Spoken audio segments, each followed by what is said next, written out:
আমরা তালহা ট্রেনিং এ coordinator batch 24 এর আলোচনা শুরু করছি আজকে থেকে। আজকে ডে নাম্বার 1। তো এর আগে 23টা ব্যাচ চলে গেছে।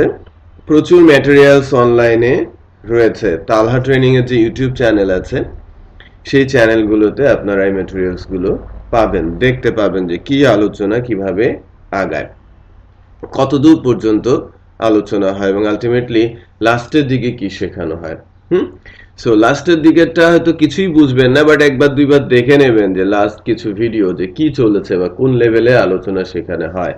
আর শুরুর দিকে যখন ভিডিও দেখবেন পার্থক্যটা বুঝতে পারবেন যে একজন স্টুডেন্ট কোথা থেকে কোথায় যায় আফটার 3 মান্থস। বুঝতে পেরেছি? সো এর জন্য আপনাদের রেগুলার থাকাটা খুবই গুরুত্বপূর্ণ। ক্লাসে রেগুলার থাকতে হবে এবং রেগুলার প্র্যাকটিস করতে হবে, তাহলেই আপনিও কিন্তু ওই লেভেলে থাকবেন যেভাবে ক্লাস চলছে। সো ক্লাসে এমন কিছু আলোচনা হয় না যে স্টুডেন্ট কিছু বুঝতে পারছে না, টিচার শুধু বলে যাচ্ছে। টিচার ওই লেভেলেই আলোচনা করে যে লেভেলটা স্টুডেন্ট ধরতে পারে। বুঝতে পেরেছি? আবার কোর্সের যে কারিকুলাম আছে, যেমন আমরা যদি বলি যে যদি কারিকুলাম ওরিয়েন্টেড কোনো কোর্স হয় সেক্ষেত্রে একটা রিস্ক থেকে যায়। যে কারিকুলামটা হচ্ছে আমাদেরকে গাইড করবে যে কি শিখতে হবে, কখন কিভাবে শিখতে হবে, বাট স্টুডেন্ট পারফরমেন্স যদি ওই লেভেলের না থাকে আর আমি যদি ওই কারিকুলাম ধরে আগাই, আলটিমেটলি স্টুডেন্টরা কিছু শিখতে পারবে?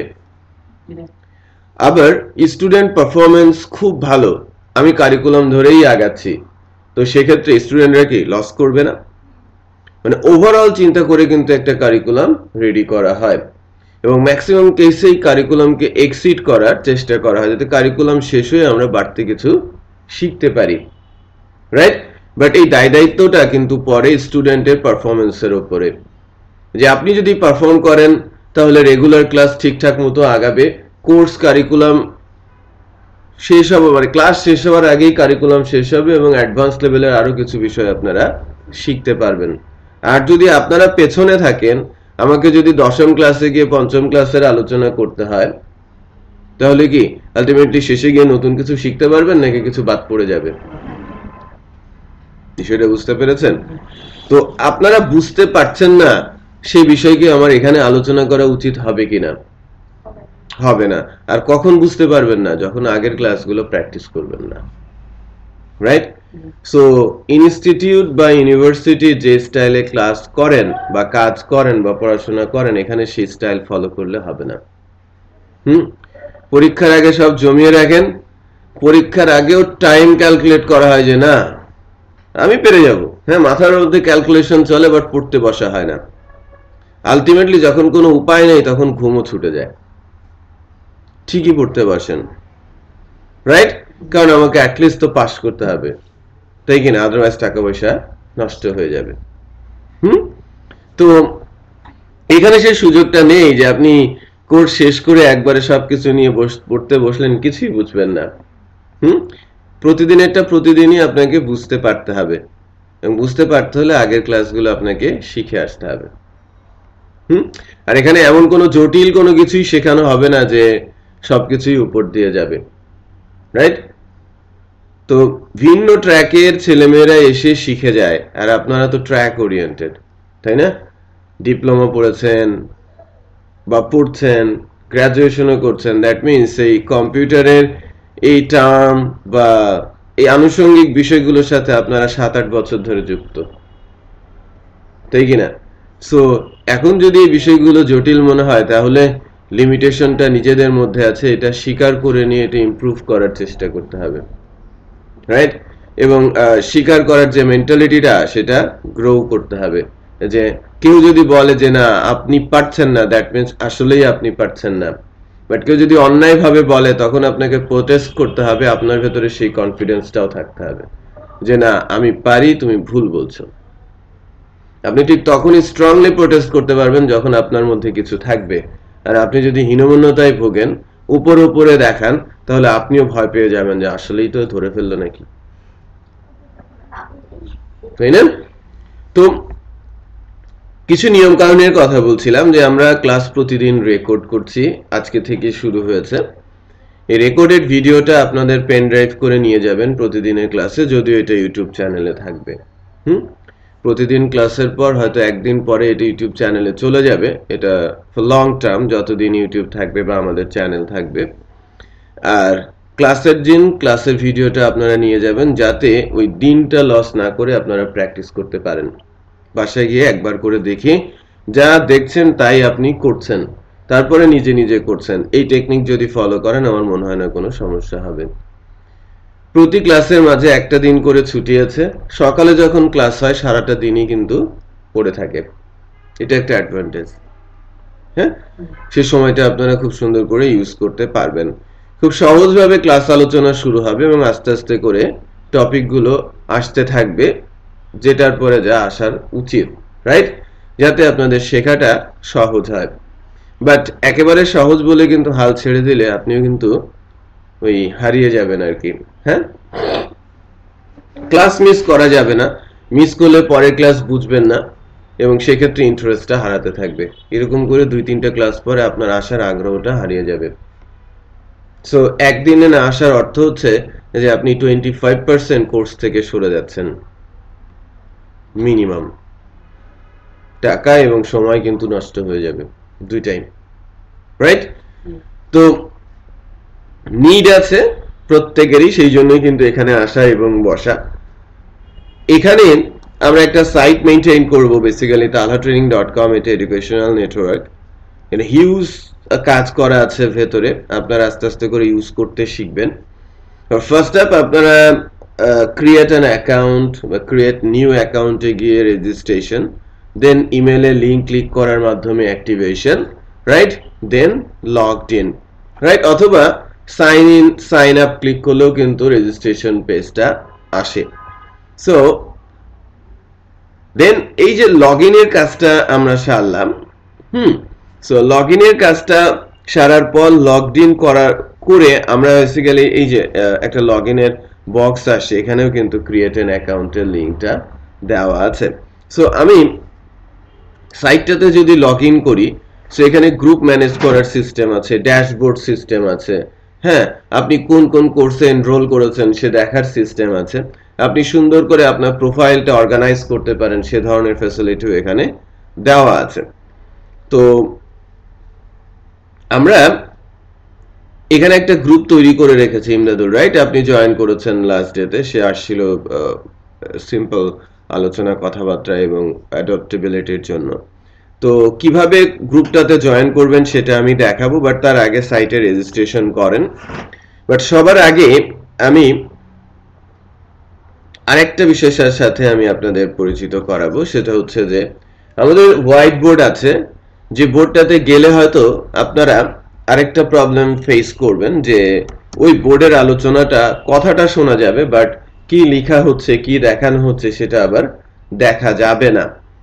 দ্যাট কেস আমরা যেটা করব সেটা হচ্ছে যে আমাদের নিজেদেরই লাইভ ক্লাসরুমের একটা ফ্যাসিলিটি আছে, যার মাধ্যমে আপনি হোয়াইট বোর্ডের সিস্টেম পাবেন এবং সেখানে আমি হোয়াইট বোর্ডে যা লিখি ফিজিক্যালি সেটা আমরা আমাদের কম্পিউটারের হোয়াইট বোর্ডেই লিখতে পারবো এবং সেটা কম্পিউটারে রেকর্ডেড হবে। আবার যে কেউ চাইলে রিমোটলি অ্যাক্সেস করতে পারে, আমার ক্লাসরুমে জয়েন করতে পারে আমাদের সাথে, যেমন স্কাইপিতে আপনারা কথাবার্তা বলেন, ওই ক্লাসরুমে একসাথে 1200 স্টুডেন্ট জয়েন করার ফ্যাসিলিটি আছে। সো ইন্টারনেট স্পিড উইক মনে হচ্ছে, সো পেজটা লোড হতে একটু সময় নেয়, এটা জাভা বেসড একটা অ্যাপ্লিকেশন। ওকে, সো জাভা দিয়ে ডেভেলপ করা অ্যাপ্লিকেশন ইনফ্যাক্ট। সো আমি কিছু বেসিক লেভেলের আলোচনা শুরু করছি আপনাদের সাথে। যখন ওয়েব ডিজাইন অ্যান্ড ডেভেলপমেন্টের কোর্স, দ্যাট মিনস আমরা এর মাধ্যমে একটা ওয়েবসাইট ডিজাইন করা এবং ডেভেলপ কিভাবে করতে হয় সেই বিষয়গুলো শিখব। তো আপনাদের সাথে একটু ডিটেইলে পরিচিত হওয়া দরকার, কার কি অবস্থা সেটা জানার জন্য, যে আমি কতটুকু জানি, আমি কোথায় থাকি, নাম কি, কোথায় পড়াশোনা করি, কোন স্টেজ বা ওয়েব ডেভেলপমেন্টের কতটুকু আমার জানা আছে, কেন আমি এখানে পড়তে এসেছি, রাইট? এই কোশ্চেনগুলোর অ্যান্সার আপনারা আমাকে দেবেন এবং ট্রু এবং এলাবোরেট। হ্যাঁ, আমি ডিটেইলে বলবেন এবং সত্য কথাটাই বলবেন যে না আমি এই অবস্থায় আছি। তাহলে ক্লাসের আলোচনাটা কোন পদ্ধতিতে হবে সেটা ডিফাইন করাটা অনেক ইজি হবে। বলেন, ইমদাদুল থেকেই বলেন। আমার নাম মোহাম্মদ ইমদাদুল হোসেন, আমি মঞ্চন পলিটেকনিক ইনস্টিটিউট থেকে এসেছি। মঞ্চন পলিটেকনিক 4th সেমিস্টারের ছাত্র। আমি আমার খুব শখ ওয়েব ডিজাইন ডেভেলপমেন্ট শেখার জন্য, এর জন্য আমার খুব শখের থেকে আসছি। আমার প্রফেশনাল এটাতে করতে চাই, এর জন্য আসছি। আর আমি HTML আর CSS মোটামুটি পারি, আর বাকিগুলো আমরা তেমন উইক, তেমন পারি না। HTML CSS মোটামুটি পারেন, দ্যাটস গুড। আপনি বসেন। আমার বাসুদেব ইসলাম, নোয়াখালী থেকে এসেছি। আমি HTML মোটামুটি পারি। ওকে, গুড। একটু ওয়েট করেন, বসেন। হ্যালো। হুম হুম হুম হুম বলবে। জাতীয় ইন্টারন্যাশনাল ইউনিভার্সিটির 7th সেমিস্টারের স্টুডেন্ট। আর আমি এখানে ওয়েবসাইট ডিজাইন এন্ড ডেভেলপমেন্টের কাজ শেখার জন্য আসছি। আর বেসিক্যালি ওইখানে বেসিকটা শিখছি হচ্ছে সিপিসিতে। ওইখানে হচ্ছে ফ্রাইডেতে একটা কোর্স হতো 2 ঘন্টার, ওইখান থেকে বেসিক কিছু জানছি, কিন্তু আসলে নেট ঘেটে কোথা থেকে শুরু করব, কিভাবে করব, এগুলো একটা গাইডলাইন পাচ্ছিলাম না বলে আসলে কিছুই শেখা হয়নি। নর্মাল কিছু বিষয় জানি, কিভাবে বেসিকটা কিভাবে কি করতে হয় এটা একটু জানি। ওকে,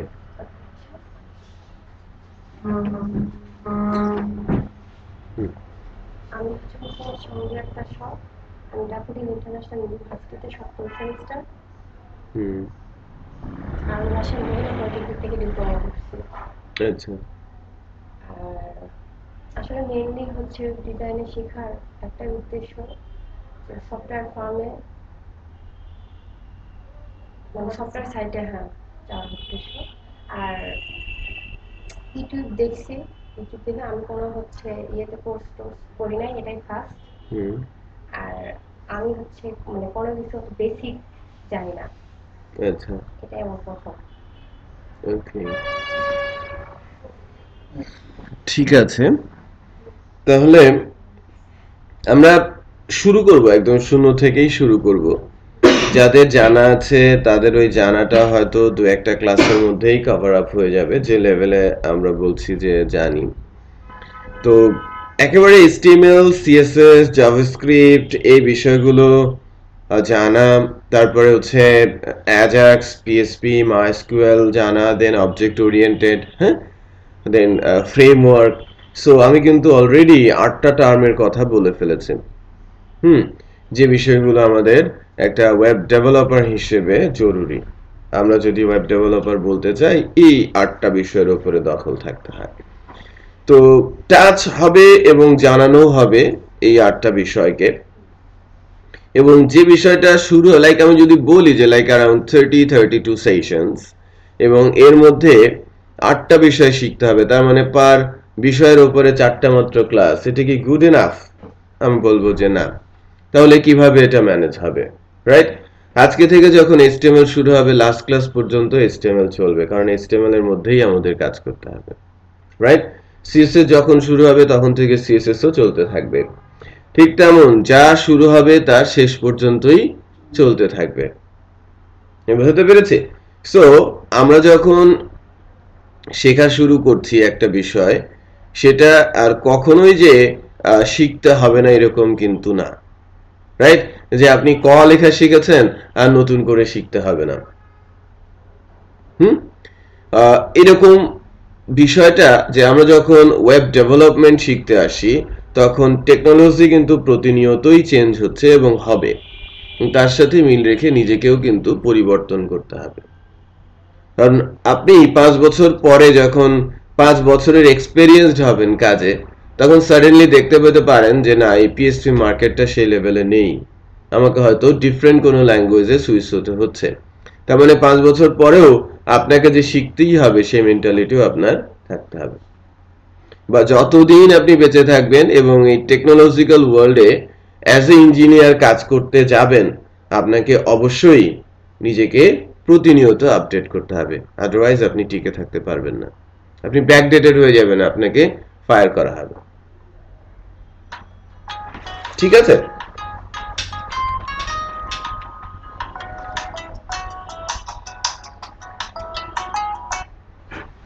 হ্যালো,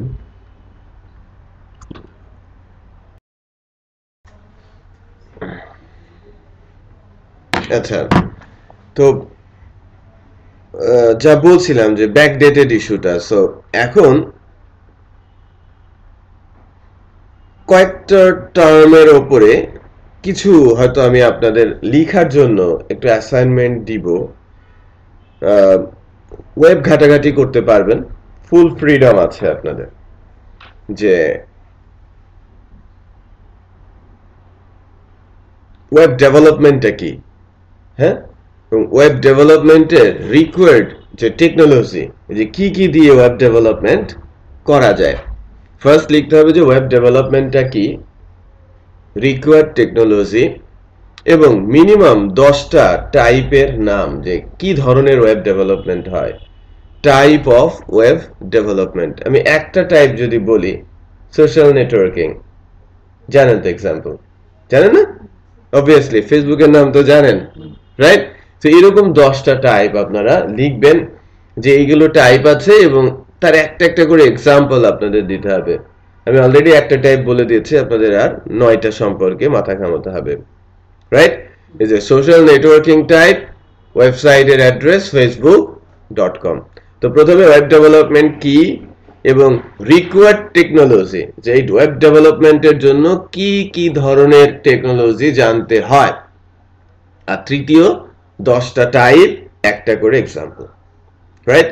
30 মিনিটস টাইম এক্সটেন্ড হতে পারে টাইমটা, যদি আপনারা প্রোগ্রেস করতে থাকেন, যে না আমি শিখছি, আমি লিখছি, সময় বাড়ানো হবে। সো অ্যারাউন্ড আমি 10 মিনিট না, আমি প্রতিটা কোশ্চেনের অ্যান্সারের জন্য 15 মিনিট করে দিচ্ছি, কারণ আপনাদের ওয়েবসাইট ঘাটাঘাটি করে বের করতে হবে, রাইট? হ্যাঁ, আপনি বের করবেন এবং ওয়ার্ডে লিখবেন, হার্ড কোড না, হ্যাঁ, ওয়ার্ডে লিখবেন, ওয়ার্ড দেওয়া আছে, যদি ওয়ার্ড না থাকে নোটপ্যাডে লিখবেন, নোটপ্যাড সব মেশিনেই আছে। এটা অ্যাসাইনমেন্ট, এবং এই অ্যাসাইনমেন্টটা আমরা আমাদের গ্রুপে আপলোড করব। কিভাবে আপনারা গ্রুপে জয়েন করবেন, কিভাবে ফাইল আপলোড করবেন, সেটা আমরা শেখাবো। হ্যাঁ, আপনারা অ্যাসাইনমেন্টটা করতে থাকেন।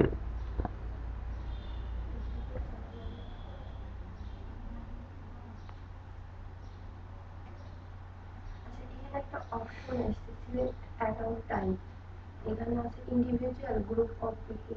ইন্ডিভিজুয়াল।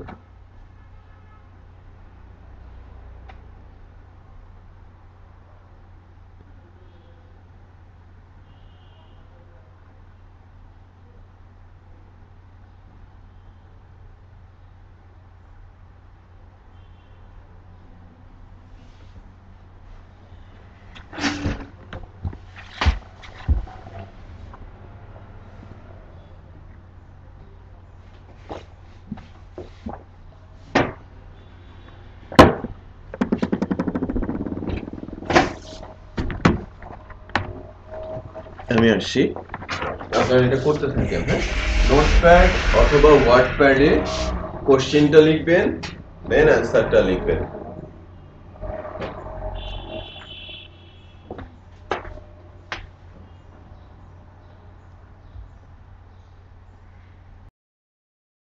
ডেভেলপমেন্ট বিষয়টা আপনাদের একটু বলি, আমরা একটু শুনি। হ্যাঁ, ওয়েব ডেভেলপমেন্ট বলতে যা বোঝায় তা হচ্ছে যে ইন্টারনেটের মাধ্যমে ওয়েব ব্রাউজার দিয়ে যে অ্যাপ্লিকেশন, সফটওয়্যার বা ওয়েবসাইট আমরা দেখি, তা কোনো না কোনো প্রোগ্রামিং ল্যাঙ্গুয়েজ, মার্কআপ ল্যাঙ্গুয়েজের মাধ্যমে তৈরি করা। এই পার্টিকুলার ল্যাঙ্গুয়েজগুলো ইউজ করার মাধ্যমে ইউজার ফ্রেন্ডলি এবং ইন্টারনেটের মাধ্যমে সহজে অ্যাক্সেসেবল যে সিস্টেমটা আমরা বানাচ্ছি, তাকেই বলা হচ্ছে বা যে প্রসেসের মাধ্যমে দিয়ে আমরা বানাচ্ছি সেটাকেই বলা হচ্ছে ওয়েব ডেভেলপমেন্ট। দুইটা পার্ট, ডিজাইন এন্ড ডেভেলপমেন্ট। হ্যাঁ, আমি যদি কোনো একটা ওয়েবসাইটে যাই, আমি যা দেখি সেটা বেসিক্যালি তার ডিজাইন। যখন কোনো অ্যাকশন নিয়ে কাজ করি তখন হচ্ছে তার development oriented issue, the brain related বিষয়। যেমন এই ওয়েবসাইটে আপনি অনেক কিছু দেখতে পাচ্ছেন যা প্রতিনিয়ত আপডেট হয়। যারা রেজিস্টার্ড ইউজার তারা ইচ্ছে মতো এখানে ডাটা দিতে পারে এবং সে ডাটা সবাই আবার দেখতেও পারে, সেও দেখতে পারে, সবাই দেখতে পারে, যে কোনো জায়গা থেকে সেটা অ্যাক্সেস করা যায়।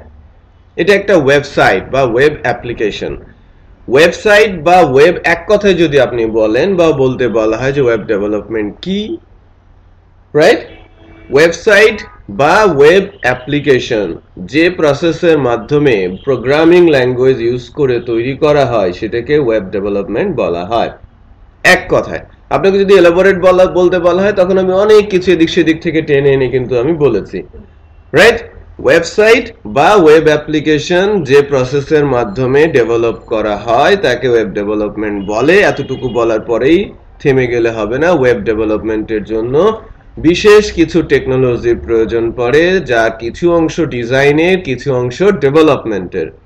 ডিজাইনের জন্য ইউজ টেকনোলজি হচ্ছে, আমি সেকেন্ড কোশ্চেনের অ্যান্সার করছি, HTML, CSS এবং জাভাস্ক্রিপ্ট, রাইট? সম্পর্কিত, ডিজাইনের সাথে সম্পর্কিত। ডেভেলপমেন্টের সাথে সম্পর্কিত হচ্ছে server side language, database, Ajax, object oriented programming. এগুলো হচ্ছে ডেভেলপমেন্টের সাথে সম্পর্কিত। প্রথমটা বললাম ডিজাইনের সাথে, রেকর্ড হচ্ছে কিন্তু, হ্যাঁ। ডিজাইনের সাথে সম্পর্কিত কি? HTML, CSS, JavaScript. ডেভেলপমেন্টের সাথে সম্পর্কিত সার্ভার সাইড ল্যাঙ্গুয়েজ, আবারও বলছি server side language. Server side language কি সেটা আবার আমি এলাবোরেট করব। সার্ভার সাইড ল্যাঙ্গুয়েজ, ডেটাবেস এবং প্রোগ্রামিংকে স্ট্রাকচার করার জন্য অবজেক্ট ওরিয়েন্টেড মেথড। ক্লিয়ার? এখন আসি সার্ভার সাইড ল্যাঙ্গুয়েজ কি? যে ল্যাঙ্গুয়েজগুলোর মাধ্যমে ওয়েবসাইট বা ওয়েব অ্যাপ্লিকেশনে ব্রেন ডেভেলপ করা হয়। ব্রেন বলতে বুদ্ধি দেওয়া হয়। অনেক সময় আপনারা কিছু ওয়েবসাইট দেখেন যেখানে কোনো ডাটাপত্র নিয়ে নাড়াচাড়া হয় না, শুধু সিম্পল ডাটা থাকে, আপনি পড়েন, যা কখনো পরিবর্তনও করা যায় না, যেটা ইমদাদুল বলার চেষ্টা করেছেন। ওগুলোকে স্ট্যাটিক পেজ বলা হয়, স্ট্যাটিক ওয়েবসাইট বলা হয়, ওয়েব অ্যাপ্লিকেশন বলা হয় না, বা ওয়েবসাইটও সম্পূর্ণরূপে তাকে বলা যায় না, রাইট? তো ডাইনামিক যে কথাটা আসছে, ডাইনামিক অর্থ হচ্ছে যে প্রতিনিয়ত পরিবর্তনশীল, সে নিজে নিজেকে পরিবর্তন করছে। ফেসবুকে আপনি ডাটা দেন, আপনার ডাটা আপনাকে দেখতে পারেন এবং অন্যরাও দেখতে পারে, সো ডাইনামিক, রাইট? ইমেল আসে, ডাইনামিক। সো ম্যাক্সিমাম সাইট বা অ্যাপ্লিকেশন গুলো কি ডাইনামিক, আর ডাইনামিক করার জন্য প্রয়োজন পড়ে কি server side language. Server side language গুলো কি আছে ওয়েব ডেভেলপমেন্টের জন্য? PHP, পাইথন, জাভা, .NET অন্যতম, .NET এর C#, রাইট? জাভার আপনি রুবি অন রেলস আপনি ইউজ করতে পারেন ফর ওয়েব ডেভেলপমেন্ট। এক্সাম্পল বলছি, আরো অনেক কিছু আছে যার মাধ্যমে আপনি ওয়েব ডেভেলপমেন্ট করতে পারেন। পার্ল, প্যাসকেল রয়েছে, আমি PHP পাইথনের কথা বলেছি, C# জাভার কথা বলেছি, পার্ল, প্যাসকেল রয়েছে, রাইট? এগুলো সবই কি সার্ভার সাইড স্ক্রিপ্টিং ল্যাঙ্গুয়েজ, যার মাধ্যমে ওয়েবসাইট বা ওয়েব অ্যাপ্লিকেশনের ব্রেইন ডেভেলপ করা হয়। ব্রেইন মানে বুদ্ধি, যে তুমি এখানে ক্লিক করলে এই ডাটা উঠে আসবে, ওই জায়গায় ক্লিক করলে ওই ডাটা উঠে আসবে। সো তার মধ্যে যদি বুদ্ধি না দেওয়া হয় তাহলে কি সেই কাজগুলো করতে পারবে? অটোমেটিক হয়ে যাবে। বুঝতে পেরেছেন ওয়েব ডেভেলপমেন্ট কি, টেকনোলজি কি? এবার আর কিছু বলবো না, আপনারা একটু বলেন। এমদাদুল, আপনি বলেন, আপনি কিচ্ছু বলেন না এখন পর্যন্ত। আপনি বলবেন যে 10টা টাইপের কথা বলেছিলাম, আপনি মিনিমাম 5টা টাইপ বলেন এবং 5টা সাইটের এক্সাম্পল বলেন।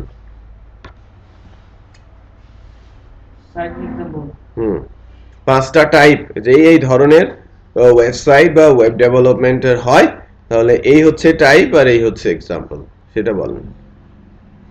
এক্সাম্পল ফেসবুক এবং সাধারণত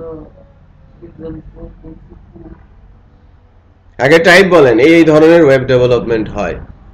আমি বলেছি type of web development, right? যে সোশ্যাল নেটওয়ার্কিং একটা টাইপ, তাই না? তার এক্সাম্পল কি? ফেসবুক। সো এরকম আরো অনেক কিছু আছে না? আপনারা কি শুধু ফেসবুক ইউজ করেন ইন্টারনেটে, নাকি অন্য কিছু ইউজ করেন? গেমিং সিস্টেম, হোয়াটসঅ্যাপ আছে, টুইটারও তো সোশ্যাল নেটওয়ার্কিং হয়ে গেল না? হোয়াটসঅ্যাপ তো অ্যাপস, এটা mobile apps. WhatsApp mobile apps. আমি ওয়েব ডেভেলপমেন্টের ডেভেলপমেন্ট টাইপ বলছি, যে ডেভেলপমেন্টে এই টাইপ করা যায়। যেমন সোশ্যাল নেটওয়ার্কিং একটা টাইপ, নিউজ পেপার পড়েন না? হাজারো নিউজ পেপার আছে, এটা একটা টাইপ। তো এরকম আরো কিছু টাইপের নাম শুনতে যাচ্ছি। ডাটাবেস। ডেটাবেস তো একটা টেকনোলজির নাম।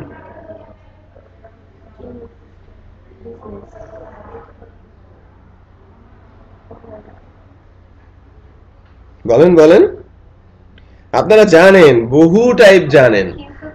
গুগল। গুগল কি কি টাইপের? Social networking Google? তাহলে কি গুগল কি বলেন, জানেন আপনারা? গুগল হচ্ছে search engine. Google, Yahoo, being, এগুলো কি সার্চ ইঞ্জিন, রাইট? আরো জানেন আপনারা, প্রচুর জানেন, বাট আপনি বলছেন না, আপনারা লজ্জায়। আর কোন কোন সাইট ভিজিট করেন একটু বলেন তো? সাইট ভিজিট করেন না ফেসবুক ছাড়া? Email, YouTube. ইউটিউব ভিজিট করেন, হ্যাঁ? এটা ডেটা শেয়ারিং সাইট বলা হয়। ইমেল গুলোকে ওয়েবমেল বলা হয়, ইমেল সার্ভার বলা হয়। Email server Gmail, Yahoo mail, Hotmail, Rediff mail, এগুলোকে ইমেল সার্ভার বলা হয়, রাইট? ইউটিউব, তারপরে ভিমো, এদেরকে বলা হয়ে থাকে data sharing site. Video share করছে তারা, right? Talha training video share করে। আবার এটা সোশ্যাল নেটওয়ার্কিংও, হ্যাঁ, এডুকেশনাল নেটওয়ার্ক। আমি বুঝতে পেরেছি? সো ইউডেমি অথবা লিন্ডা, এটা টিউটোরিয়াল সাইট। তারপরে Udemy, Lynda, W3 schools, tutorial point, এগুলো সব কি tutorial site, online learning site. এখানে আপনি তালা ট্রেনিং কে রাখতে পারেন, কারণ এর ভেতরে ভিডিও টিউটোরিয়ালস আছে। ক্লিয়ার? এগুলো টাইপ বলছি। এছাড়া আরো জানেন আপনারা, প্রচুর কি বলে, কাপড় চোপড় কেনার চেষ্টা করেন ইন্টারনেটের মাধ্যমে, হ্যাঁ? আপনি ওই যে অনেক কিছুই পারচেসে ট্রাই করেন, ই কমার্স, হাজার ই কমার্স টাইপ সাইট আপনারা ভিজিট করেন। ফেসবুক থেকে চলে যান দেখতে, তারপরে কিনে ফেলেন, রাইট? বুঝতে পেরেছি? এটা একটা কি টাইপ করেছেন না? স্কুল কলেজের কি ওয়েবসাইট থাকে? থাকে। স্কুল, কলেজ, ইউনিভার্সিটির এডুকেশনাল টাইপ। জানেন, কোম্পানিগুলোর ওয়েবসাইট থাকে না, বিজনেস ওয়েবসাইট থাকে তো, রাইট? সো এরকম আপনারা ট্যুরিজমের উপরে দেখবেন প্রচুর ওয়েবসাইট আছে, আছে না? ট্যুরিজম দিয়ে সার্চ দেন, হাজারো ওয়েবসাইট পাবেন। রিয়েল এস্টেট, প্রচুর ওয়েবসাইট আছে, এগুলো কোম্পানি, রিয়েল এস্টেট কোম্পানির প্রচুর ওয়েবসাইট আপনি পাবেন। ব্লগ, বিভিন্ন ধরনের ব্লগ আছে যেখানে লেখালেখি করা যায়। স্পোর্টস ওয়েবসাইট আছে, ক্রিক ইনফো আছে, ক্রিক বাজ আছে, তাই না? goal.com আছে, যেগুলো আপনারা প্রচুর ভিজিট করেন। এগুলো একটা পার্টিকুলার টাইপ, বুঝতে পারছি? সো কত ধরনের ওয়েবসাইট হতে পারে। এরকম অ্যাপ্লিকেশনও আছে, এই যে ব্যাংকিং অ্যাপ্লিকেশন, যেগুলো আই ব্যাংকিং হয় না, অনেক ওয়েবসাইটের মাধ্যমে টাকা পয়সা আদান প্রদান করতে পারেন না, এগুলোকে অ্যাপ্লিকেশন বলেন। অ্যাপ্লিকেশন আর ওয়েবসাইটের পার্থক্য আমি বোঝাবো, রাইট? এটা একটা application type. Hospital management system, university management system, এগুলো সব কি অ্যাপ্লিকেশন টাইপ।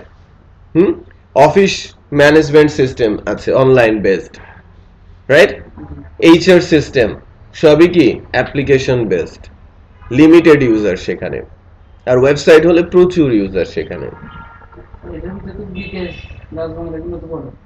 না, বিকাশ ডাচ বাংলা সার্ভিস এটা অ্যাপস এর মধ্যে পড়ে না। আপনি মোবাইল ইউজ করে বিকাশ ডাচ বাংলা এগুলো ইউজ করেন, এগুলোকে সার্ভিস বলা হয়, অ্যাপসও বলা হয় না। হ্যাঁ, ওটা আলাদা জিনিস, ওটা তো ওয়েবের মধ্যে আসলো না, রাইট? বুঝতে পেরেছি। অনেক কিছু রয়েছে, অনেক কিছুই বলার আছে, এর উপর আরো বেশি বললে সব গুলিয়ে যাবে। ব্লাড ব্যাংক ম্যানেজমেন্ট, ওটা যদি ওয়েবসাইট হয় তাহলে ওয়েবসাইটের মধ্যে পড়বে। ব্লাড ব্যাংক ম্যানেজমেন্ট এটা বেসিক্যালি ইউটিলিটি টাইপের, স্পেসিফিক কোনো টাইপ নেই। যেমন ব্রড কেসে আমরা যদি বলি যে ই কমার্স, তাহলে হাজারো ই কমার্স সারা বিশ্বে খুঁজে পাবেন, এটা একটা specific type. Social networking specific type, real estate specific type, tourism specific site, learning specific site, university school কলেজের ওয়েবসাইট স্পেসিফিক টাইপ, ঠিক আছে? Research based website specific type, আপনি স্পোর্টস এর ওয়েবসাইট পাবেন স্পেসিফিক। হ্যাঁ, এরকম প্রচুর টাইপ অফ সাইট অ্যাপ্লিকেশনস রয়েছে, ওকে, যেগুলো সম্পর্কে আপনাদের একটু একটু করে জানতে পারতে হবে।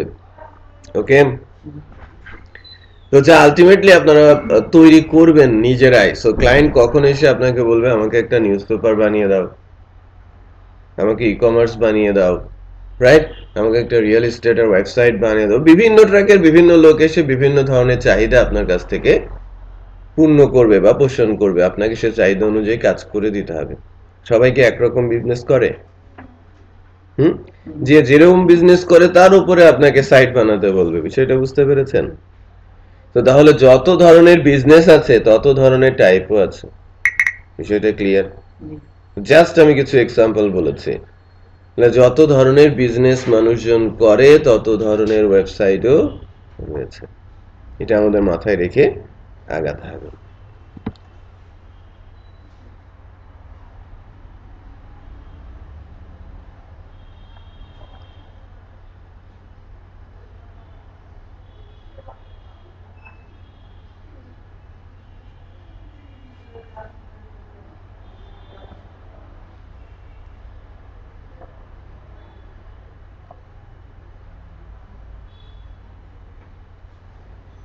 তো যে কোশ্চেন গুলো দিয়েছিলাম তার অ্যান্সার গুলো কিন্তু প্রপারলি আমি সেভাবে পাই নাই, যদিও কিছুটা ট্রাই করেছেন, পড়াশোনার চেষ্টা করেছেন, স্ট্র্যাটেজি তো বুঝতে পারছেন যে কিভাবে শিখতে হবে, হ্যাঁ, কি আমাদের শিখতে হবে। এবার একটু ব্রাউজার খুলেন, আপনাদের মেশিনে নেটবিনস নামে একটা বিষয় আছে, একটা অ্যাপ্লিকেশন সফটওয়্যার আছে, এই নেটবিনসটার উপরে ক্লিক করেন, এই যে এটা, এই জিনিসটা, হ্যাঁ, এটা একটা আইডিই মানে কি কারো জানা আছে? IDE international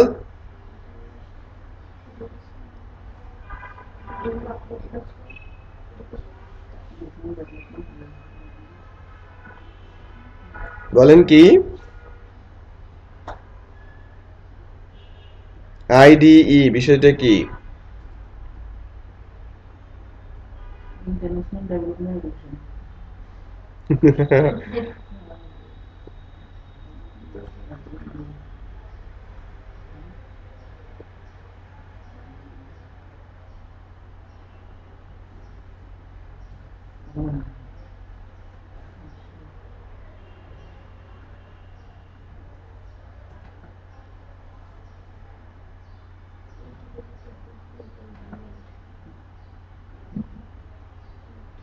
Integrated development involvement.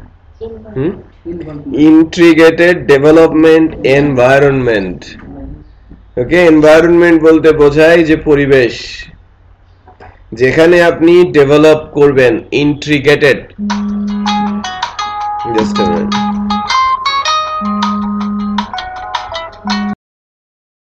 যেখানে আপনি কোড লিখবেন এবং কোড লেখার সকল সুবিধা পাবেন। প্রোগ্রামিং এর যে কোড, সেই কোড তো সবকিছু মনে রাখা সম্ভব না, সম্ভব? এবং অলরেডি শুনেছেন 8টা টেকনোলজি সম্পর্কে আপনাদের ধারণা দেয়া হবে, তো সবকিছু মাথার মধ্যে রাখলে তো সব বাস্ট হয়ে যাবে, তাই না? এছাড়াও আপনাদের প্রচুর ফ্রেন্ডদের ইনফরমেশন মাথায় রাখতে হয়, পড়াশোনার ইনফরমেশন মাথায় রাখতে হয়, হ্যাঁ, এবং আনুষঙ্গিক আরো অনেক কিছু রয়েছে। সো এর জন্য মানুষের লাইফকে ইজি করার দায়িত্ব অনেকে নিয়েছে এবং তারাই কিন্তু অ্যাকচুয়ালি অনেক উচ্চ পর্যায়ে আছে, অনেক টাকা পয়সার মালিক। সবচেয়ে বেশি টাকার মালিক কারা? যারা মানুষের প্রবলেম সলভ করে। আপনাকে যদি কোনো একটা প্রবলেম সলভিং আপনি কোনো কিছু বানান, আপনাকে টাকার পেছনে ছুটতে হবে না, আপনার পেছনে সবাই ছুটবে। আমি বুঝতে পেরেছি? আপনাকে বানাতে হবে এমন কিছু যা মানুষের প্রবলেমের সমাধান দেবে। যেমন এই যে এডিটরটা, এটাকে এডিটর বলা হয়, যে যেখানে কোড লেখা যায়, কাজ করা যায়। সো সেই এডিটরটাই আমি যখন কোড লিখতে যাব, যত ধরনের কোড আমরা ওয়েব ডেভেলপমেন্টে করব, HTML, CSS, JavaScript, Ajax, right, PHP এর অবজেক্ট ওরিয়েন্টেড, এই যে 6টা, ডেটাবেসের হেল্প এখান থেকে পাওয়া যাবে না, ফ্রেমওয়ার্কের কোনো হেল্প এখান থেকে পাওয়া যাবে না, বাট এই 6টা ল্যাঙ্গুয়েজ এছাড়া আরো প্রচুর ল্যাঙ্গুয়েজের হেল্প সে করতে পারে। যখনই আপনি লিখতে যাবেন, সে আমাকে সাজেস্ট করবে যে আপনি এটা লিখতে চাচ্ছেন, আপনি 2টা ক্যারেক্টার লিখেন, আপনাকে টোটাল ট্যাগ দেখিয়ে দেবে যে আপনি কোনটা লিখতে চাচ্ছেন। আপনি স্পেলিং জানেন না, জানারও দরকার নেই, জাস্ট প্রাথমিক কোনো ধারণা থাকলে আপনি টাইপ করা শুরু করলেই সাজেশন দিয়ে দেবে। যদি আপনি ভুল লিখেন, আন্ডারলাইন করে দেবে রেড মার্কে যে আপনি ভুল লিখেছেন, আপনাকে সঠিক লিখতে সাহায্য করবে, রাইট। সো অত্যন্ত পাওয়ারফুল যে আপনি যেন কোড লিখতে স্বাচ্ছন্দ্য বোধ করেন, সবকিছু যেন আপনার মনে রাখার প্রয়োজন না পড়ে। বাট আপনাকে কোনো প্রবলেম সলভ করতে হলে এর তো তেমন বুদ্ধি নেই, সেই লেভেলের কি বুদ্ধি আছে যে প্রবলেম সলভ করবে? সেটা আপনাকে নিজে নিজেই করতে হবে। তার সিনট্যাক্স মনে আছে, তাকে ABCD পড়ানো আছে, হ্যাঁ 1 2 3 4 পড়ানো আছে, বা রুলস বলা আছে যে এই রুলস আপনি বলে দিলাম, তুমি এই অনুযায়ী ব্যতিক্রম করলেই তুমি ওকে বলবা যে না ভুল হয়েছে। বাট সে তো নিজে নিজে বুদ্ধি বানাতে পারে না মানুষের মতো, পারে? যদি পারতো তাহলে তো মানুষকে কবেই না সে ক্যাপচার করে নিত, রাইট। সো এখন কিন্তু সেই বুদ্ধি বানানোর কাজই চলছে এবং আমরাও সে ট্রাইটাই করছি। নাম শুনেছেন আর্টিফিশিয়াল ইন্টেলিজেন্স, মেশিন লার্নিং? হ্যাঁ, এখনকার ওয়ার্ল্ড এই টেকনোলজি নিয়ে কাজ শুরু করেছে, যা বা ডিভাইস বুদ্ধিও কি ডেভেলপ করবে। তাকে যে বুদ্ধি দিয়ে দেওয়া হবে, ধীরে ধীরে ধীরে ধীরে সে ওটাকে গেইন করে নিজেকে ডেভেলপ করতে থাকবে। তো কোনো এক সময় সে মানুষের চাইতে বেশি বুদ্ধিমান হয়ে যাবে, বুঝতে পারছেন? বাট তাকে কন্ট্রোল করার সিস্টেমও আমাদের ডেভেলপ করতে হবে, জানা থাকতে হবে। আদারওয়াইজ ওই যে মুভি দেখেছেন না, সনি দেখেছেন? সনি দেখেন নাই? বহু পুরনো মুভি, হ্যাঁ। অ্যাকচুয়ালি ওই ধরনের টেকনোলজি হয়তো 20 বছর আগেই ওয়ার্ল্ডে এসেছে, বাট ওই টেকনোলজিগুলো আছে কাদের আন্ডারে? যারা অ্যাকচুয়ালি সবাইকে কন্ট্রোল করে, সিকিউরিটি দেয়। একটা দেশকে সিকিউর করে রাখে কে? ওই দেশের সেনাবাহিনী, রাইট। ওই দেশের সেনাবাহিনীর কাছে ওই ধরনের টেকনোলজি হয়তো বহু বছর আগে এসেছে, যাকে কন্ট্রোল করার টোটাল মেকানিজম তাদের জানা আছে বলে এখন উন্মুক্ত করছে সাধারণ মানুষের জন্য। আগে তারা নিজেরা ইউজ করেছে, এখন সাধারণ মানুষের জন্য উন্মুক্ত করছে। সনি বহু পুরনো মুভি, ইংলিশ মুভি, যেটা 2000 থেকে 2004 সালের মধ্যে আসা। সার্চ দিলেই পাবেন, ইউটিউবেও আছে, বসে সুন্দর করে দেখবেন কি বোঝানোর চেষ্টা করেছে ওই মুভিটাতে। ঠিক আছে, উইল স্মিথের ছবি, হয়তো উইল স্মিথের নাম শুনেছেন আপনারা, অত্যন্ত নামকরা একজন অভিনেতা, হ্যাঁ। সো কি টেকনোলজি ইউজ হয়েছে, কি বোঝানোর চেষ্টা করেছে, সেটা একটু বোঝার চেষ্টা করবেন ওই মুভিটা দেখে, যে অনেক আগে এসেছে, তেমন ওই সময়টাতেই ডেভেলপ, আমরা ওই দিকেই যাচ্ছি। আগামী 5-10 বছর পরে সিচুয়েশনটা ওইরকমই হবে, আমরা না পারলেও আমেরিকায় হবে, আমাদের না হোক, হ্যাঁ। তারা তো ফার্স্ট ওয়ার্ল্ড কান্ট্রি, তারা আমাদের চাইতে 20 বছর এগিয়ে আছে। তার মানে কি আমরা ওই 2040 সাল নাগাদ ওইরকম দেখতে পারবো আমাদের অবস্থা? তাহলে তো অ্যাটলিস্ট আমাদের প্রিপারেশন থাকবে, মেন্টালি একটা স্যাটিসফ্যাকশন থাকবে যে না ওইরকম হলে তেমন কি করণীয়, তখন আমরা সেটা বুঝতে পারবো। বোঝা যাচ্ছে? তো সাধারণ বুদ্ধি সম্পন্ন মানুষের দিন শেষ। 2 ধরনের মানুষ বেঁচে থাকবে, যারা ক্রিয়েটিভ এবং যারা মেশিনকে কন্ট্রোল করতে পারে। একদল মেশিন কন্ট্রোল করবে, আরেক দল যে কাজগুলো মেশিন করতে পারে না সেই কাজগুলো তারা করবে। এই সাদামাটা বেসিক বা হার্ড যাই বলেন না কেন, যেগুলো গতানুগতিক সেই সকল কাজই মেশিন করবে, বাট ক্রিয়েটিভ যেটা অ্যাকচুয়ালি ভেতর থেকে আসে সেই ধরনের কাজ কখনোই মেশিন করতে পারবে না। সো দুই ধরনের মানুষ বেঁচে থাকবে, বাকিরা সবাই আত্মহত্যা করবে। তাদের বেঁচে থাকার রাইট নেই, তারা কোনো কাজ পাবে না, করবেটা কি? ভাদাম্মা বলে না গ্রামে, সেই টাইপের বসে বসে খেতে হবে, কারো না কারো উপর চেপে কতদিনও হবে থাকবে না, তাই না? মানুষের লাইফ লং হচ্ছে, মানুষ আগে মানে খুব কম দিন বেঁচে থাকতো, মাঝে সিচুয়েশন এরকম ছিল, এখন আস্তে আস্তে কিন্তু মানুষের আয়ুষ্কাল বাড়ছে, রাইট? তো করবেটা কি? হ্যাঁ, আপনি বসে বসে কতক্ষণ আপনি টাইম পার করবেন? হয়তো বা এনাফ টাকা পয়সা আছে, আপনি খেয়ে পরে থাকতে পারবেন, বাট করবেনটা কি? সেটাই হচ্ছে মূল বিষয়। বুঝতে পেরেছি? সো আমাদের দেশের তুলনায় যে দেশের লোক অর্ধেক খেতে পারে, অর্ধেক পরে খাবে চিন্তা করে, আর যাদের কোনো অভাবই নেই সে দেশের লোক বেশি আত্মহত্যা করে। কারণ কি? আত্মহত্যার রেটে এগিয়ে আছে ইউরোপিয়ান কান্ট্রি, জাপান। ওরা খুবই উন্নত দেশ, বাট ওরা ফ্রাস্ট্রেটেড। ওদের লাইফ নিয়ে ওরা মনে করছে, কেউ কেউ মনে করছে যে আমরা লাইফে সব পেয়েছি, আর কিছু করার নেই। সো করবোটা কি? সুসাইড করছে। আবার কেউ ওয়ার্কলোডের কারণে, হ্যাঁ, মানুষের স্বাভাবিকভাবে 8-10 ঘন্টা কাজ করতে পারে, কাউকে যদি 12, 15, 16, 18, 20 ঘন্টা খাটানো হয়, তারা করবেটা কি? Japanese, they are dying, right? They are suiciding because of workload. যান্ত্রিকতা, তাদের মধ্যে তেমন বন্ডিং এখন সেই লেভেলের নেই। যান্ত্রিকতার কারণে একটু ফ্রাস্ট্রেটেড হয়ে গেলে, একটু এদিক সেদিক হয়ে গেলে তারা সুইসাইডের দিকে চলে যাচ্ছে। সংখ্যাটা দিন দিন বাড়ছে। অ্যাডাপ্টেবিলিটি, ইলেকট্রনিক্সে অ্যাডাপ্টেড হয়ে গেছে, তার সার্কেল নেই, ফ্রেন্ড সার্কেল নেই। এই ইলেকট্রনিক্স ডিভাইস তাকে কতদিন খুশি রাখতে পারবে? Certain time. এমনও বিষয়, মানে কিছু নিউজ আসে জাপান সম্পর্কে, যে বাচ্চা কাচ্চা 5-7 বছর ঘর থেকেই বের হয় না, ডিভাইসে চিপকে থাকে, রাইট? এখন ওটাতে ইন্টারেস্ট হারিয়ে ফেলে, বাইরে এসে দেখে কেউ নেই, তার ফ্যামিলিরও কেউ তার সাথে নেই, কোনো বন্ডিং নেই, তার কোনো ফ্রেন্ড সার্কেল নেই, করবেটা কি? তো সে সুইসাইড করছে। বয়স্ক লোকজন, তাকে কেউ সময় দিচ্ছে না, সুইসাইড করছে। আমরা অনেক ভালো আছি, বিষয়টা বোঝাতে পেরেছি? সো কন্ট্রোল করার যে বিষয়টা, সেটা করার সিস্টেমটা আমাদের থাকবে। বাই দ্য ওয়ে, আমি নেটবিনস নিয়ে কথা বলছিলাম।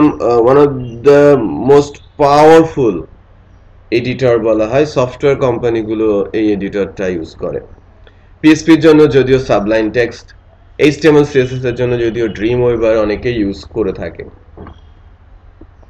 জাভাতে এক্লিপস, ডটনেটে ভিজুয়াল স্টুডিও, অনেক এডিটর অনলাইনে রয়েছে ফ্রি, যেটা আপনি ইউজ করতে পারেন ফর কোডিং।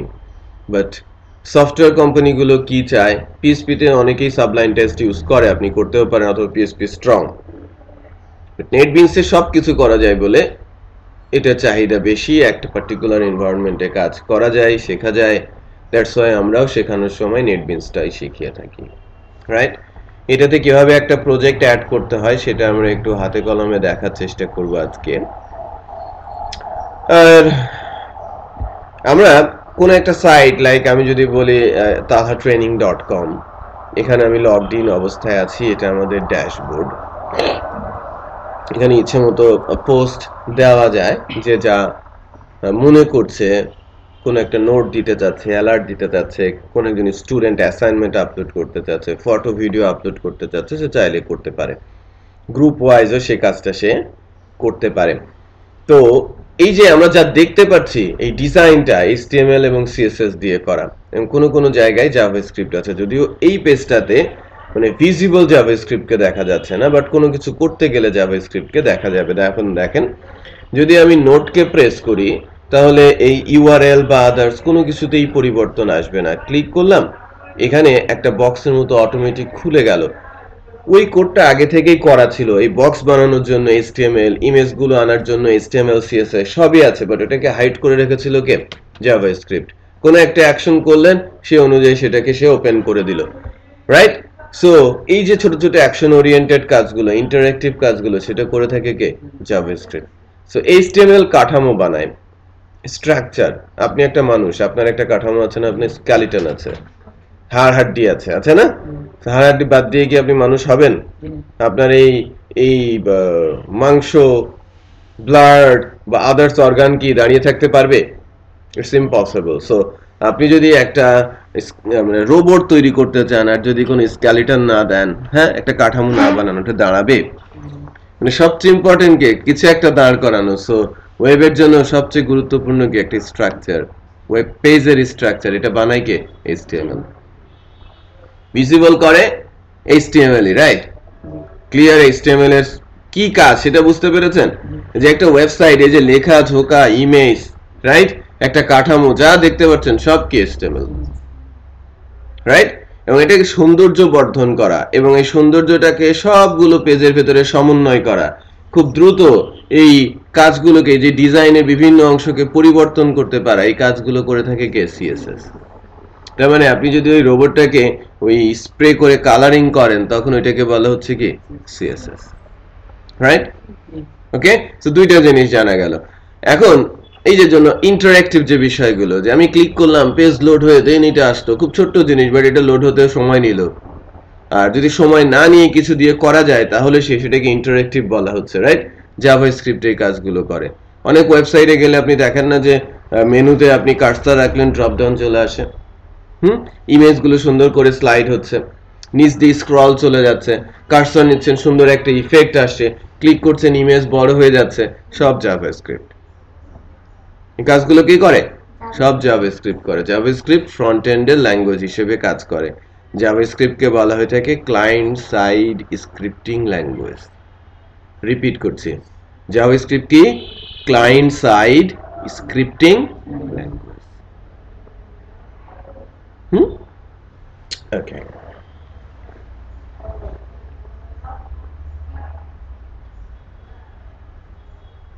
তো গেল আমার ফ্রন্ট এন্ড সম্পর্কে। আর আমরা আমাদের ফ্রন্ট এন্ডের প্রাথমিকভাবে এই বিষয়গুলোই শিখব, রাইট? সো আজকে আমরা একটু করে এইচটিএমএল শুরু করব, নেক্সট ডেতে এইচটিএমএলটা একটু কাঠামোগতভাবে দাঁড় করানোর চেষ্টা করব। পরের দিন দেখবেন যেন 2-4 পেজের একটা স্ট্যাটিক সাইট আমরা তৈরি করে ফেলেছি, এইচটিএমএল এর অনেক ট্যাগ আমরা শিখে ফেলেছি। দেন সিএসএস স্টার্ট হবে, তারপর কিছু জাভাস্ক্রিপ্ট ইমপ্লিমেন্ট করা হবে এর মধ্যে। ক্লিয়ার? তারপর মনে করেন আমি এখানে কোনো একটা কিছু লিখছি, এটা লেখার পরে আমি অ্যাড নোট করছি। ফর এক্সাম্পল, আমি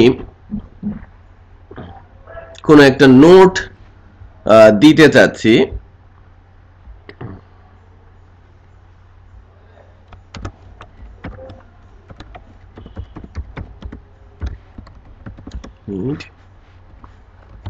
to Python programmer, please contact 01712742217। Just এটা আমি আমার এই ওয়েবসাইটের হোম পেজে কেউ যদি ঢোকে সে যেন দেখে, এরকম অবস্থায় আমি রাখতে চাচ্ছি। লিখলাম এটাকে, এখান থেকে আমি বলবো যে পাবলিকলি যেন সবাই দেখে, যেই ঢুকবে সেই দেখবে, সবাই দেখতে পারবে না যদি আমি বলি যে না তালা ট্রেনিং যারা ইউজার তারা দেখবে, অথবা আমি যদি বলি আপনারা শুধু দেখবেন, সেটাও করা যায়। যে আপনাদের নামে একটা গ্রুপ ক্রিয়েট করব, তারপরে সে ওটাতে দেখতে পারবে, আপনি যদি জয়েন করেন, অথবা আমার যারা ফ্রেন্ড আছে তারা দেখতে পারবে, আমার লিঙ্কে যারা আছে, এই সিস্টেমগুলো এখানে রয়েছে। তো আমি পাবলিকলি এটা দেখানোর চেষ্টা করছি এবং অ্যাড নোট যখন করব এটা পাবলিশড হয়ে যাবে এবং যারা লগড ইন অবস্থায় আছে সবাই এটা দেখতে পারবে, রাইট? আপনারা সলিটেনিং এ ঢুকলে এই নোটিশটা দেখতে পারবেন। এটা কিন্তু ডেটাবেজে চলে গেছে। ডেটাবেজ, এখানে এই ডাটাগুলো ধারণ করা হয়, গুছিয়ে ধারণ করা হয়, এলোমেলো ভাবে না, স্ট্রাকচার্ড পদ্ধতিতে। সেটাই কি ডেটাবেজ, যাতে ডাটা রাখতেও আমার সুবিধা হয়, ডাটা প্রচুর ডাটার মধ্যে থেকে আমার ডাটা তুলতেও সহজ হয়। সো যে সিস্টেমটা, যে টেকনোলজিটা ইউজ করা হয় সেটাকে কি বলা হচ্ছে? ডেটাবেজ। এখানে মাইস্কুয়েল ইউজ করা আছে, আপনারা মাইস্কুয়েল শিখবেন। বাট এই যে এইচটিএমএল থেকে ডাটাটা ডেটাবেজে রেখে আসলো, আবার ওখান থেকে তুলে আনলো, করলোটাকে, এই কাজটা করেছে কে? পিএইচপি। আমি বুঝতে পেরেছি?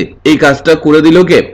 এই ডাটাটা ক্লায়েন্ট থেকে চলে গেছে কোথায়? সার্ভারের কাছে। সার্ভার সাইড ল্যাঙ্গুয়েজ পিএসপি এটাকে প্রসেস করে ডাটাবেসে রেখে দিয়েছে। আবার সে ওখান থেকে নিয়ে সবাইকে দেখাচ্ছে, কারণ আমরা ওই ধরনেরই কাজ করেছি যে কোনো পোস্ট হলে সঙ্গে সঙ্গে আবার সেটা দেখাও যাবে। ক্লিয়ার? বাট একটা জিনিস খেয়াল করে দেখেন, পেজ কিন্তু লোড হয় নাই, খুব দ্রুত গতিতে হয়েছে। ফেসবুক যেরকম করে হয় আমাদের এটাও ঠিক তেমন করেই হয়েছে, রাইট? এর কারণটা কি? যদি পেজ লোড হয়, এত কিছু আবার লোড করে তুলে আনতে কি আপনার ডাটা খরচ হবে না? আপনার মোবাইলের ডাটা কম খরচ করলে কি আপনি বেশি বেশি ইউজ করবেন, আর বেশি খরচ হলে কি আপনি ইউজ করতেই চাইবেন না? বিষয়টা তো এমন। সো এই জায়গাটাকে ফাস্টার করার জন্য একটা টেকনোলজি ইউজ করা হয়েছে। টেকনোলজিটার নাম হচ্ছে অ্যাজাক্স, রাইট? এটা জাভাস্ক্রিপ্ট বেসড টেকনোলজি, যেটা সার্ভার সাইডের সাথে কাজ করে, কমিউনিকেশন করে, ক্লায়েন্ট আর সার্ভারের সাথে যোগাযোগ স্থাপন করে দেয় মাঝখান থেকে, এবং এই প্রসেসটা খুবই দ্রুত। এটাকে অ্যাসিনক্রনাস প্রসেস বলা হয়ে থাকে জাভাস্ক্রিপ্টের। সেই টার্মগুলো হয়তো অনেকের উপর দিয়ে যাবে, বাট আস্তে আস্তে করে শুনতে শুনতে শুনতে শুনতে এটা কিন্তু আপনারা রপ্ত করে ফেলবেন। সেটা বোঝাতে পেরেছি? সো অলমোস্ট অল টেকনোলজিস সম্পর্কে আমরা এখানে ধারণা দিতে পারছি। আর এই যে পুরো ওয়েবসাইটটা বানানো হয়েছে আপনাদের যে ফ্রেমওয়ার্কটা শেখানো হবে সেই ফ্রেমওয়ার্ক দিয়েই, এবং সেটা অবজেক্ট ওরিয়েন্টেড ফলো করে।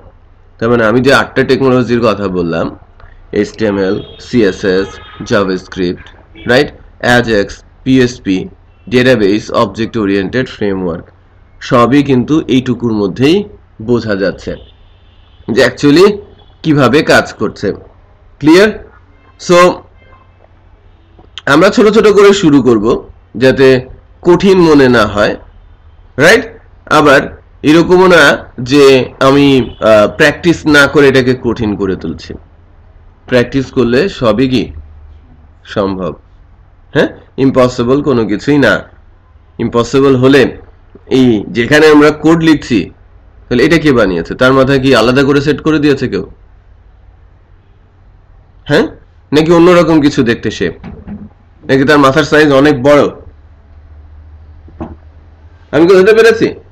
আমাদের মতোই কেউ একজন আমরা যেখানে কোড লিখছি সেটা বানিয়েছে, আর আমরা যে ল্যাঙ্গুয়েজ গুলো ইউজ করে এত কিছু বানানোর চেষ্টা করছি সেটা কেউ না কেউ বানিয়েছে। তারা যদি বানাতে পারে আমরা ওইটা ইউজ করতে পারবো না কেন? আমরা তো অনেক ছোট লেভেলের কিছু একটা করছি। আমি তো বানানোর কথা আপনাকে বলছি না, আমি বলছি সেটা আপনি ইউজ করতে শিখেন।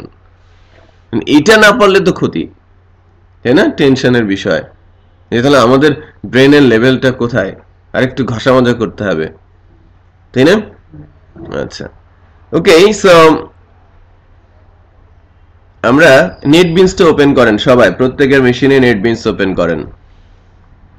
আরেকটি বিষয় একটু ক্লিয়ার করে নেই, ওয়েব পেজগুলো আমরা যখন HTML দিয়ে বানাবো আমাদের দেখতে হবে ব্রাউজারে। সো মেশিনে যে কোনো জায়গায় রেখে আপনি রাইট ক্লিক করে যে কোনো ব্রাউজার ওপেন করে দিলেই কাজ করবে। সো আমি একটা ওয়েব পেজ নেটবিনস দিয়ে কিভাবে বানাতে হয় এবং সেটা কিভাবে দেখতে হয় সেটা দিয়েই আজকে শেষ করব। বাট তার আগে আমরা যে কথাগুলো বললাম হেড ডাউন করে 10 মিনিটস একটু মাথার মধ্যে গুছিয়ে নেওয়ার চেষ্টা করেন, দেন আমি আলোচনাটা আবার শুরু করছি। প্র্যাকটিক্যালি একটা ওয়েব পেজ নেটবিনস এর মাধ্যমে কিভাবে বানাবো এবং সেটা কিভাবে দেখবো সেটা করার চেষ্টা করছি। হ্যাঁ, সবাই কি নেটবিনস খুলেছেন?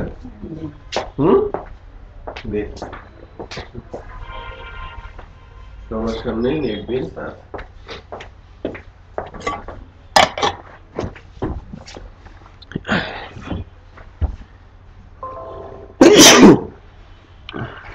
পেছনে একটা কিন্তু সিসিটিভি ক্যামেরাও আছে, ওইটা আমি মোবাইল দিয়েও দেখতে পাই। কেউ অন্য কোনো কিছু খুলে রাখে ক্লাসের সময় সেটাও কিন্তু দেখতে পারা যায়, এবং এটা আমি বাসা থেকেও দেখতে পাই, যে কোনো জায়গা থেকে দেখতে যায় ক্লাসের মধ্যে কি ঘটছে। বাই দ্য ওয়ে, আমরা একটা কাজ করি, প্রত্যেকের মেশিনে ডি ড্রাইভে একটা ফোল্ডার করেন।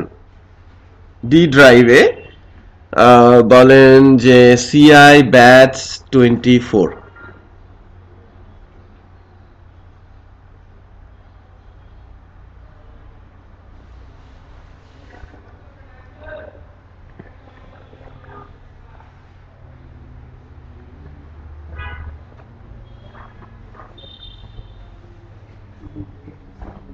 আমি ডি ড্রাইভে একটা ফোল্ডার করছি,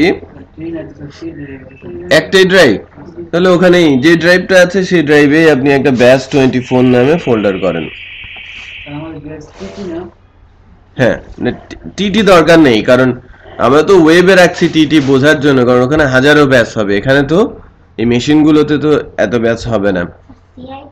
হ্যাঁ, CI _ batch 24, দেখেন জাস্ট একটা ফোল্ডার করেছি CI _ batch 24 HTML _ CSS, এটা আমি লিখলাম। দেখেন আমি ফোল্ডারের নামটা কি লিখেছি একটু খেয়াল করেন, এখানে CI _ batch 24 _ HTML _ CSS। ওকে, এন্টার।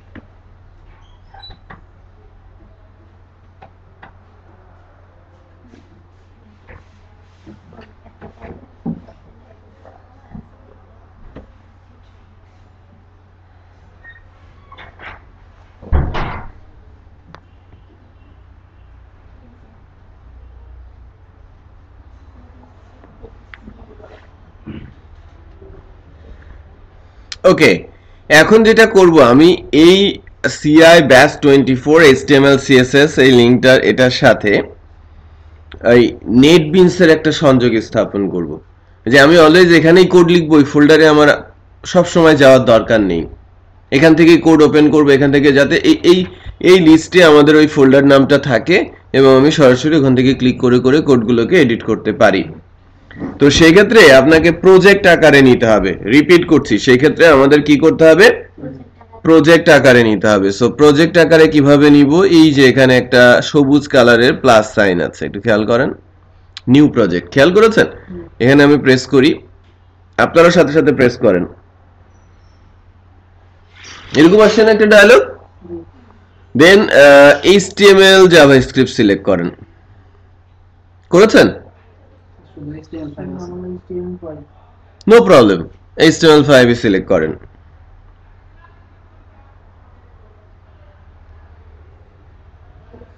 করেছেন?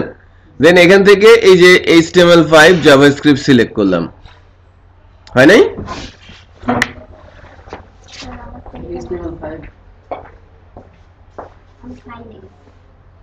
আপনার অনেক কিছু আছে, নো প্রবলেম, যা আছে ঠিকই আছে, যে আপনি আপনার এই যে ভার্সনটা ইনস্টল আছে সবগুলো ল্যাঙ্গুয়েজের এখানে সাপোর্ট আছে, আমারটাতে কম আছে, সমস্যা নেই। সিলেক্ট করেছেন এই যে, দেন এটাকে সিলেক্ট করবেন HTML5 জাভাস্ক্রিপ্ট, আপনি HTML অ্যাপ্লিকেশন আপনি করেছেন, হ্যাঁ HTML অ্যাপ্লিকেশন।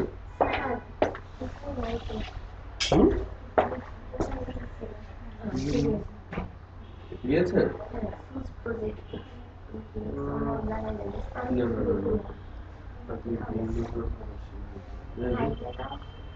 ফাইল থেকেও করা যায়, এখান থেকেও করা যায়, এই যে HTML, এই যে HTML5।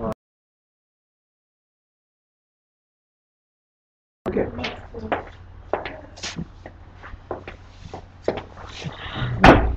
আমার কম্পিউটারের কি হলো, হ্যাঁ, দেন নেক্সট, হ্যাঁ,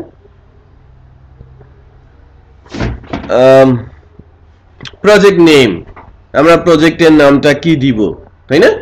সো প্রজেক্টের নামটা বেটার হচ্ছে যে এখানে যে ফোল্ডারের নামটা আছে তাই আমরা দিব। ওকে, সো ফোল্ডারের নামটা এই যে আমি Ctrl+F দিয়ে সিলেক্ট করে কপি করে নিলাম, এনে এই যে প্রজেক্ট নেমের এই পার্টিকুলার লোকেশনে পেস্ট করে দিলাম।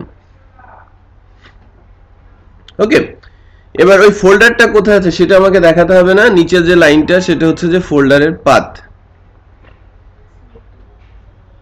ঠিক আছে? একটু খেয়াল করেন, প্রথমে ফোল্ডারের নামটা আমি এখানে টাইপ করেও লিখতে পারি, আবার কি কপি করেও নিয়ে আসতে পারি।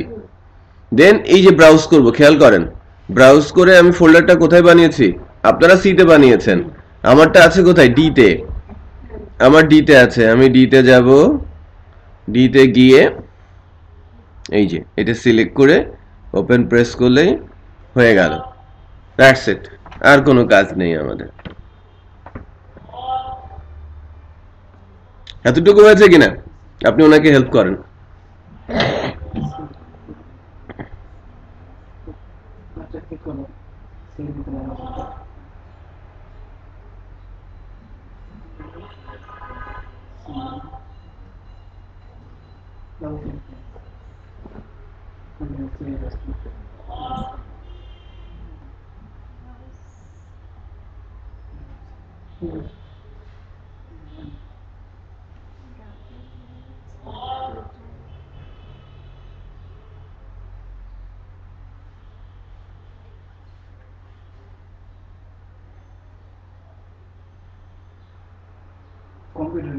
কম্পিউটার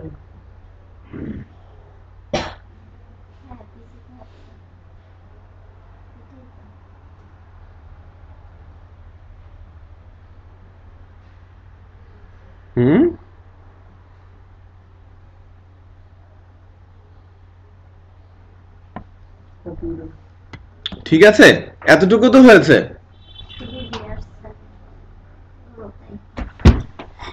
শুধু ডি আসবে কেন? সিলেক্ট করতে হবে তো।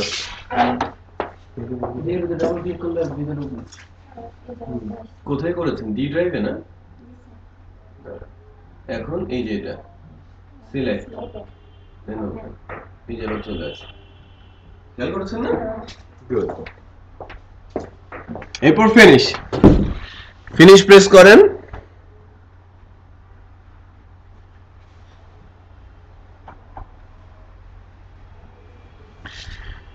এটা নেটবিনসে চলে আসছে আর কি। হ্যাঁ,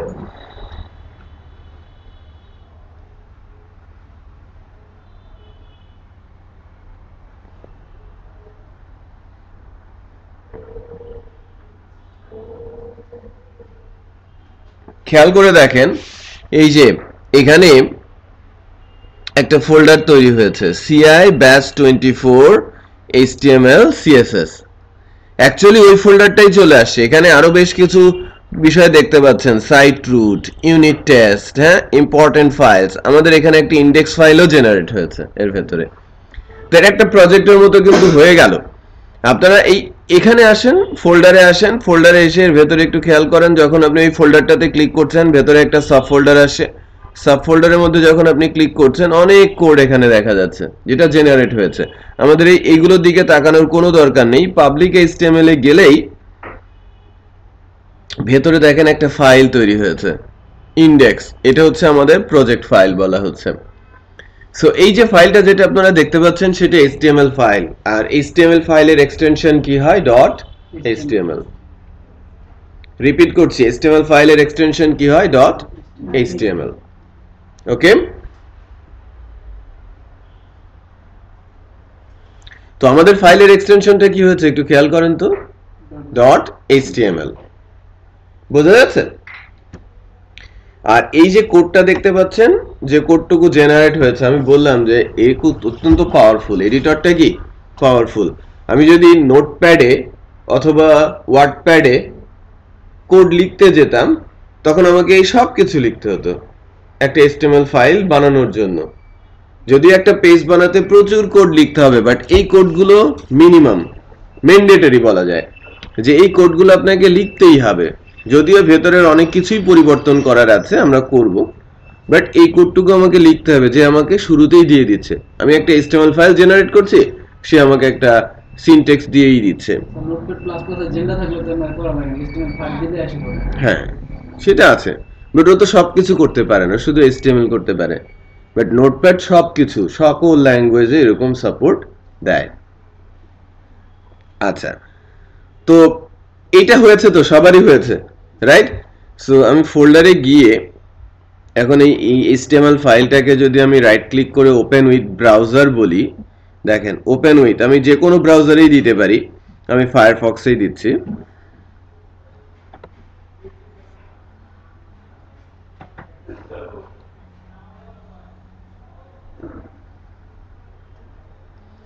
কি হলো, এখানে দুইটা লেখা আসছে, খেয়াল করেন। এই যে লেখাটা টু ডু সাপ্লাই কন্টেন্ট, এই যে এখানে কি লেখা আসছে? টু ডু সাপ্লাই আর্টিকেল, আর এখানে লেখা আছে to do supply content. So যেহেতু আমরা একটা ওয়েব পেজ বানাবো, এই দুইটা জিনিস মানে উপরের এটাকে বলা হয় স্ট্যাটাস, টাইটেল। আমাকে পেজের টাইটেল সুন্দর করে লিখতে পারতে হবে, বা কোথায় লিখবো সেটা আমাকে বুঝতে পারতে হবে। আর এই জায়গাটাকে বলা হচ্ছে বডি। তো HTML পেজেরও দুইটা পার্ট, মানে HTML যে কোড তার দুইটা পার্ট, একটা হচ্ছে হেড, এই যে হেডে ক্লিক করেছি কি ইয়েলো হয়ে গেছে না, আর একটা হচ্ছে বডি। সো হেডে যা লেখা হয় সেটা টাইটেল স্ট্যাটাসে থাকে, আর বডিতে যা লেখা হয় সেটা ওই সাদা অংশের মধ্যে ডিসপ্লে করে। এই সাদা অংশটা কোথায় গেল, এই যে সাদা অংশটা দেখছেন না, এখানে ডিসপ্লে করে। তো HTML কে বলা হয়ে থাকে hyper text markup language. Repeat করছি, হাইপার টেক্সট মার্কআপ ল্যাঙ্গুয়েজ। কাজ কি? মার্কআপ করা, HTML এর মাধ্যমে ওয়েব পেজের স্ট্রাকচার তৈরি করা। HTML এর লেটেস্ট যে ভার্সনটা সেটা হচ্ছে HTML5, আপনারা খেয়াল করেছেন কিন্তু, হ্যাঁ, লেটেস্ট ভার্সন HTML5। আর এই HTML5 এর টোটাল যে ট্যাগ, এই যে এটা একটা ট্যাগ, হ্যাঁ, HTML দিয়েছেন, এটা শেষ হয়েছে। তার মানে প্রতিটা ট্যাগের কি থাকে? ওপেনিং এবং ক্লোজিং। রিপিট করছি, ওপেনিং আর ক্লোজিং। তো এই ওপেনিং ট্যাগটা এবং ক্লোজিং ট্যাগ সব মিলিয়ে একটা ট্যাগ। আমি যদি বলি যে HTML এর একটা ট্যাগ লিখো, দ্যাট মিন্স আপনাকে ওপেনিংও লিখতে হবে, ক্লোজিংও লিখতে হবে। শুধু ওপেনিং লিখলে এর কোনো কিছু মিন করে না, রাইট? তো সবচেয়ে বড় ট্যাগ কি? HTML, তার ভেতরেই সবকিছু থাকে, মাদার ট্যাগ বলা হয়ে থাকে। সেরকম ট্যাগ কতগুলো আছে? 115টা। এখন তো আপনি চিন্তা করছেন যে কিভাবে এটা আমি মুখস্থ করব, তাও আবার 4 দিনে। Difficult, right? সো HTML5 এর যে 115টা ট্যাগ আছে সবগুলো আপনার স্পেসিফিক ভাবে জানারও দরকার নেই, সবগুলো ইউজও হয় না। না, 115টাই আপনি W3 স্কুলস থেকে অথবা আদার্স রেফারেন্স থেকে দেখবেন HTML এর মূল ট্যাগের সংখ্যা 115টা। আচ্ছা, তো এক একটা ট্যাগের কাজ এক এক রকম। মুখস্থ করতে বলছি না, আমি বলছি কোন ট্যাগের কি কাজ সেটা মনে রাখতে। মনে রাখা আর মুখস্থ করা কিন্তু এক জিনিস না, রাইট? মনে রাখলে আপনি নিজের মতো করেও সেটা কিন্তু লিখতে পারেন, আর মুখস্থ করলে যদি ভুলে যান আর কিচ্ছু লেখা আসে না। যেটা বুঝতে পেরেছেন?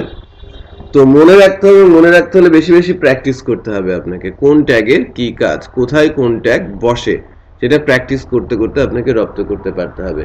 যেমন HTML এর ভেতরে মেজর দুইটা পার্ট হচ্ছে হেড আর বডি। আবার হেডের মধ্যে গুরুত্বপূর্ণ যে ট্যাগ সেগুলো হচ্ছে টাইটেল আর মেটা। এই টাইটেল মেটা এগুলো বডি দিয়ে দিলে কাজ করবে না। আবার বডিকে যদি আপনি হেডের মধ্যে নেন সেটাও কিন্তু কাজ করবে না, রাইট? সো যে ট্যাগ যেখানে বসাতে হয় সেটা আমাদের প্র্যাকটিস করার মাধ্যমে জানতে এবং বুঝতে পারতে হবে। ক্লিয়ার? সো আমি টাইটেলটা এখানে যা লেখা আছে এখান থেকে যদি পরিবর্তন করি, একটু খেয়াল করেন, হোম, জাস্ট হোম লিখে এই যে এখানে বাটন আছে, এটা সেভ, হ্যাঁ? অথবা আমরা জানি কন্ট্রোল S দিলেই কি হয়? সেভ হয়। আর ব্রাউজারে যেহেতু এটাকে রান করানোই আছে, আমি যদি এই পেজটাকে লোড দেই, একটু টাইটেলটা দেখেন তো, হোম হয়ে গেছে না? এটা কিন্তু হোম দেখাচ্ছে।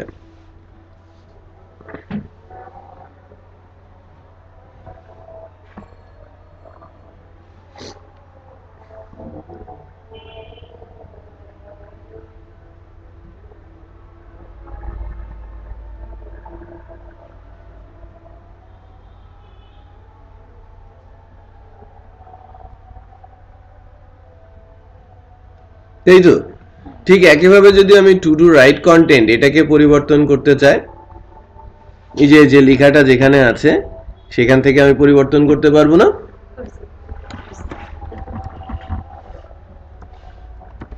Hello, right? অথবা আমি ওয়েলকাম টু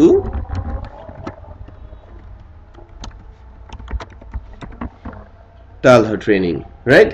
সো এটা লিখে যখন আমি ব্রাউজারে নিচ্ছি, তখন কি হচ্ছে?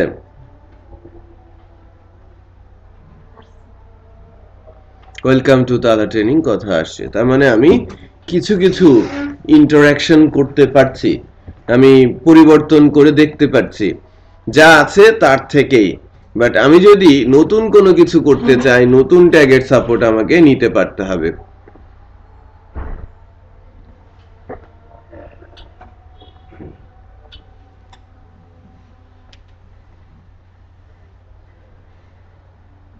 আমি যদি নোটপ্যাড প্লাস প্লাসে করতাম তাই দেখি আমার সবকিছু করতে হতো, সেক্ষেত্রে তো কষ্ট হয়ে যেত, টাইম লস হতো। এজন্য আমি শুধু টাইম লস হতো না, আপনি হয়তো স্পেলিং ও মিস্টেক করতেন অথবা ভুলে যেতেন, রাইট? শুধু এতটুকু তো কোড না, আপনাকে একটা ওয়েব পেজ যদি সুন্দর বড় ওয়েব পেজ বানাতে হয় 1000 লাইনের কোড লিখতে হতে পারে। সো আপনি সবগুলো কোড কি টাইপ করে করে লিখবেন, নাকি টাইপ লিখতে লিখতেই যেন সাজেশন আসে সেটাও আপনি খেয়াল রাখবেন, রাইট? সেটাকেও আপনাকে খেয়াল রাখতে হবে। একটু খেয়াল করেন,